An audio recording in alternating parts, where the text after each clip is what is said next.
Well, good morning, everybody. We're here at the 42nd Annual Classic and Antique Boat Show at the Portage Lakes, right near the Harbor Inn, the old Harbor Inn, and now the On Tap. And they've graciously given use of their docks up and down here.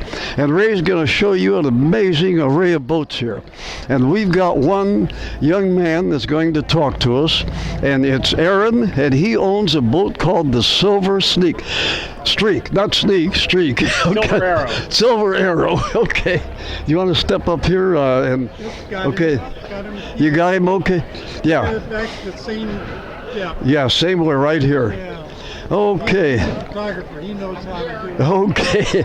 Aaron, tell us about how did you get into this? How did you get the boat, the whole shot? Well, we got started because my brother thought it would be fun to restore an old wood boat.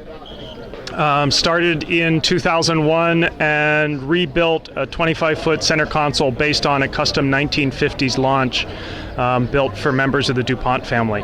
And from there, we then started seeking out the most unique and we felt prolific designs of the period. So from the 40s, 50s, and then into classic fiberglass. We started with wood and then went into classic fiberglass, 60s offshore Miami. We've done a 67 Donzi, a 69 Chris Craft Commander Super Sport, and also acquired this 59 Chris Craft Silver Arrow.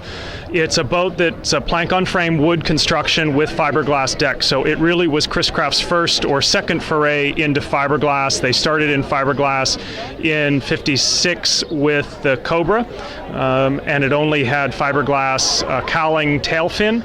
This boat was designed to carry full fiberglass construction. They weren't able to pull it off, so they put the fiberglass decks on a plank-on-frame hull and fiberglass to the chines. Unfortunately, the technology wasn't quite there, and you still had the expansion of the plank-on-frame wood construction.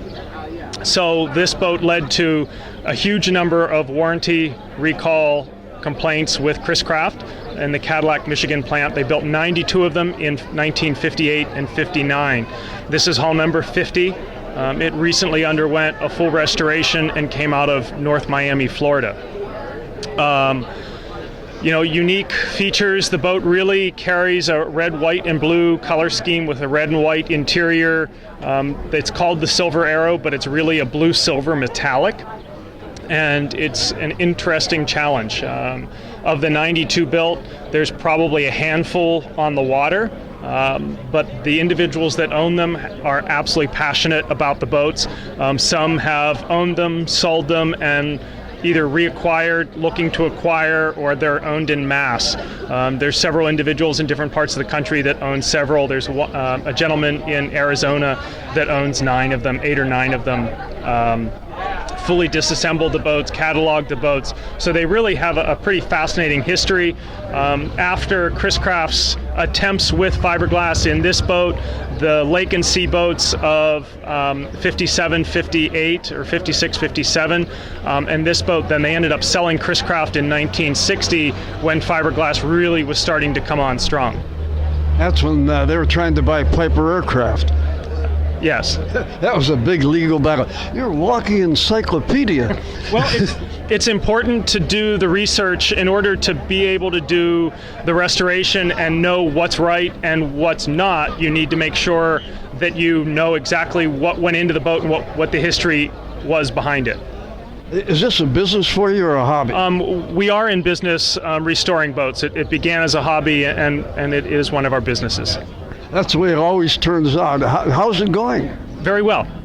Very well. It allows us, we do unique builds, custom builds, restorations, adding new technology into the original designs. So, for instance, we built this 2014 custom runabout that's in the background for a client in Pittsburgh, fully cold molded, and really gave us the opportunity to do some very creative things with the woodwork. But our goal is to use as much modern technology and materials in the style of the classic, so that when you look at the boat, you're going, okay, yes, it's a 59. However, it's you're using epoxies, plywoods that are more stable, encapsulating everything so that you're going to have the longevity and you don't have the year-to-year maintenance that everyone typically associates with, oh, I own a wood boat, it's going to cost me a fortune. Not necessarily.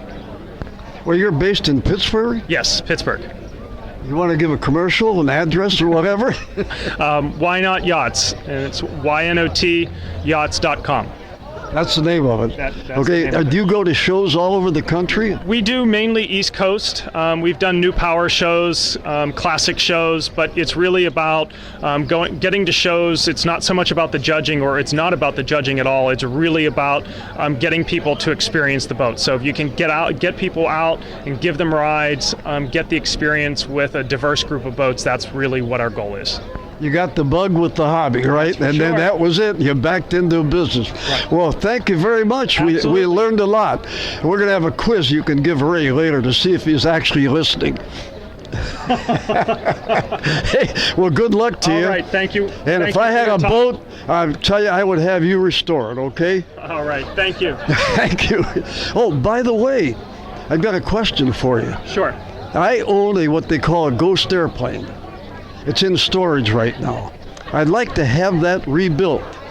The only problem is it's the bottom of Lake Erie. It's been there since 1951. It might be preserved. If we can ever find the thing, it's never been found, never a piece of it or anything. Crashed in 1951. And I got you in mind now. All right. Okay, for restoring it. That may take another 100 years, but hey, thanks again. All right, thank you. Right.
Well, this is the goodbye to the 42nd annual Antique and Classic Boat Show as far as we're filming, but the show still goes on.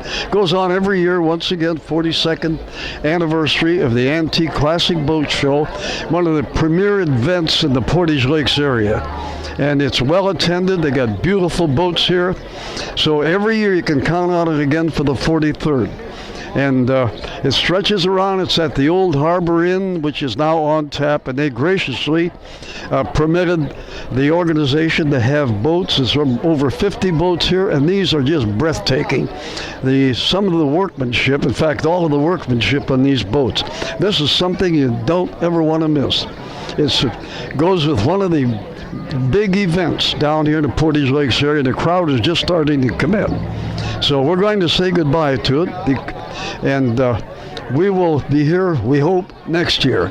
And thank you, folks. I might mention that the local organization is a member of 135 antique and classic boat organizations around the world. And these gentlemen are passionate about their boats and the workmanship, and you can see it in the workmanship. And they do a lot of work. They take a lot of time, and we had the one remaining, not the one remaining, there's only about 50 remaining of these Silver Streaks. I got that name right. The Silver Streaks, built by one of the premier boat companies at the time. We talked to the owner, and one of the fellows, he and his brothers restored it, and they restore a lot of boats. And So this is a place really worth coming if you're a Laker, if you're not a Laker, and you love boats, especially antique boats. And these shows are held all over the United States and parts of the world. And thanks again. We'll see you next year.